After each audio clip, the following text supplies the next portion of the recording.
అయినాయి 3 కోట్ల ఇన్సూరెన్స్ కోసము. అంటే ఇప్పుడు ఇన్సూరెన్స్ కడితే ఏంటంటే ఇన్సూరెన్స్ ఉంది. అకస్మాత్ ఆ డబ్బులు మనకు వస్తాయి. ఎవరికన్నా బతకనిస్తున్నారా అని అడుగుతున్నా. నువ్వు బతకనిస్తున్నావా? ఫస్ట్ అది కాదు. నిజంగా 3 కోట్ల కోసము లవర్ తో లేచిపోయింది. ఇంకా ఇన్సూరెన్స్ కట్టాలన్నా భయమే. మీరు ఇన్సూరెన్స్ కట్టకండి. ఎందుకంటే ఇన్సూరెన్స్ మీ చావు మీరే కొని తెచ్చుకున్నట్టే. ఆ పాలసీ ఎక్కడుంది? మీ ఇంట్లోనే ఉంది పెద్ద పాలసీ, మీ భార్య రూపంలో. ఏంటిది? నిజంగా చాలా దారుణం అసలు. ఆ డబ్బు కోసము ఒక ప్రియుణ్ణి మెయింటైన్ చేసి భర్తం చేసిందంటే ఆడవాళ్ళకి, మంచి ఆడపిల్లలకు కూడా చెడ్డ పేరు వస్తుంది. ఎంత చెడ్డ పేరు వస్తుందంటే పాపము కొంతమంది ఆడపిల్లలు చెప్తాము మనం 50% మంచి వాళ్ళు ఉంటారని చెప్పేసి, దేవతలు కూడా ఉంటారని. అలాంటి వాళ్ళకు కూడా చెడ్డ పేరు తీసుకొని వస్తున్నారా మీరు? సిగ్గు లేదు. భర్తను చంపేసి నువ్వు ప్రియుల్ని తీసుకొని ఆ 3 కోట్లు అనుభవించాలని, బాగా ఎంజాయ్ చేయాలని చెప్పేసి చంపేసింది కదా. లాస్ట్ కి పనికి మానింది. ఏం చెప్పమంటారు ఇలాంటి వాళ్ళకి? ఎంత చూస్తుంటే పొద్దున్న లేచిన కానించి బ్రేకింగ్ న్యూస్, ఉదయం లేచిన కానించి భర్తను చంపి ప్రియుడితో భార్య లేచిపోయింది. ఒక్కటి సరిపోలా? మొన్న నలుగురు, ఒక అమ్మాయి కోసము నలుగురిని లవ్ చేసింది. ఒకడేమో కారు కొనిచ్చారంట, ఒకడు ఇల్లు కొనిచ్చారంట, ఒకడు ఐఫోన్ కొనిచ్చారంట. తర్వాత నలుగురిని లవ్ చేసిందని చెప్పేసి ఆ విషయం తెలిసిన ఆ నలుగురు ఆ అమ్మాయి కోసం గొప్పలు వచ్చారు. మొన్ననే ఇక్కడ మాట్లాడే పాత్ర ఏంటిది?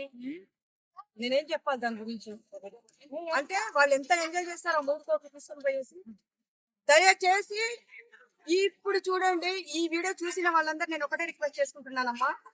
మీ భర్త మీద ఇన్సూరెన్స్ 10 కోట్లు ఉన్నాయో, 20 కోట్లు ఉన్నాయో, 5 కోట్లు ఉన్నాయో నాకు సంబంధం లేదు.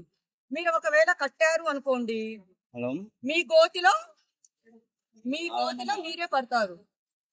మీ ప్రాణాలు మీరే తీసుకుంటారు. దయచేసి ఇన్సూరెన్స్ కట్టకండి. అదేదో ఉంటే బ్యాంక్ లో దాచిపెట్టుకుంటే కట్టారనుకోండి, మీ భార్య చేతిలో ఇంకా ఏ లవర్ ఉంటది. తర్వాత ఆ డబ్బు కోసం చంపడమే ఉంటది, వెళ్ళిపోవడం ఉంటది అంతే. మరి వీళ్ళకి ఎలాంటి శిక్షలు ఇస్తే బాగుంటుంది అంటారు? ఏం చెప్పమంటారు శిక్షల కోసం? అలాంటి శిక్షలు కఠినంగా రావాలని చెప్పేసి నేను కూడా కోరుకుంటున్నాను. ఈ మన గవర్నమెంట్ గాని, పోలీస్ డిపార్ట్మెంట్ గాని ఏదైనా అతి కఠినమైన శిక్షలు ఏదైనా అమలు చేస్తే బాగుంటుంది అనిపిస్తుంది.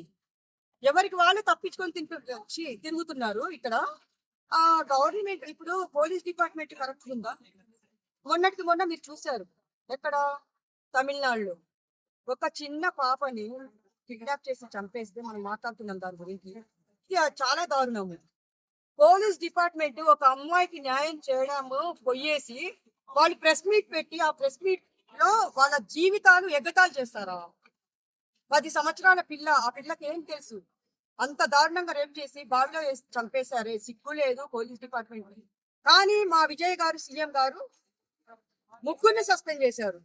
అలాంటి ప్రభుత్వాలు నేను మన సీఎం ప్రమాణ స్వీకారం చేసినప్పుడు నేను ఒక చెప్పాను ఏంటంటే, ప్రతి ఒక్క రాష్ట్ర సీఎం విజయ్ని చూసి తలదించుకునే రోజులు వస్తాయి, తప్పకుండా వస్తాయి. చూపించాడు. ఆయన హీరోయిజం కాదు, సీఎం అంటే ఎలా ఉండాలని చెప్పేసి విజయ్ గారు చూపించారు. కానీ కఠినమైన శిక్షలు వచ్చినా గానీ దారుణాలు ఆగట్ల.